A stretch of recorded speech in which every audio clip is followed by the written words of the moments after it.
ঘূর্ণিঝড় রিমাল পরবর্তী পটুয়াখালীর বাউফলে ভাঙনের তীব্রতা বেড়েছে কারখানা নদীর। গেল কয়েকদিনে বেশ কিছু বাড়িঘর, গাছপালা ও ফসলি জমি নদীতে বিলীন হয়েছে। ভাঙনের ঝুঁকিতে রয়েছে শতাধিক স্থাপনা। পটুয়াখালী প্রতিনিধি চিন্ময় কর্মকারের পাঠানো তথ্য ছবিতে ডেস্ক রিপোর্ট।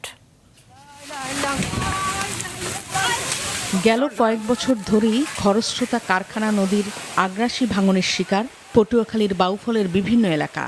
এরই মধ্যে নদীতে বিলীন হয়েছে অর্ধশতাধিক বাড়িঘর, ফসলের ক্ষেত, গাছপালা, মসজিদ, মন্দির ও শিক্ষা প্রতিষ্ঠান সহ নানা স্থাপনা। সম্প্রতি ঘূর্ণিঝড় রিমালের প্রভাবে অন্যান্য নদীর মতো কারখানার পানি বেড়ে গেলে পরে তা কমে যায়। এতে বেড়ে যায় ভাঙন। এক রাতেই উপজেলার কাছিপাড়া ইউনিয়নের চর রঘুনাথদি গ্রামের বেড়িবাঁধের 500 মিটারের বেশি এলাকা নদীতে বিলীন হয়েছে। এতে নদী তীরের গাছপালা ও বসতঘর হারিয়ে নিঃস্ব হয়েছে অনেক পরিবার। ঠাঁই হয়েছে খোলা আকাশের নিচে।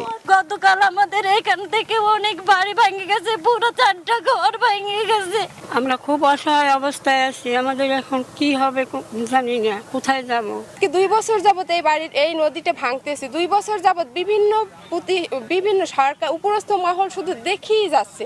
যদি এই অঞ্চলে দ্রুত সময়ের মধ্যে একটি টেকসই বেড়িবাঁধের যদি কোনো ব্যবস্থা করে দেওয়া না হয়, বাউফলের মানচিত্র থেকে একেবারেই এই অঞ্চলটা হারিয়ে যাবে। যে আমাদের ত্রাণ লাগবে না, আমাদের কোনো কিছু লাগবে না, আমাদের চাই একটা টেকসই বেড়িবাঁধ। এটাই আমাদের সরকারের কাছে চাওয়া।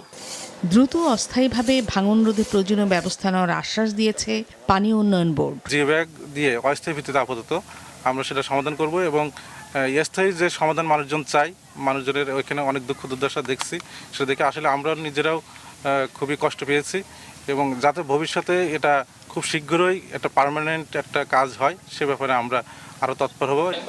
জেলায় মোট বেড়িবাঁধ রয়েছে 1300 কিলোমিটার।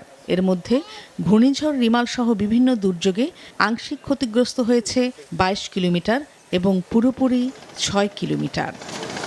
মাছরাঙা নিউজ ডেস্ক।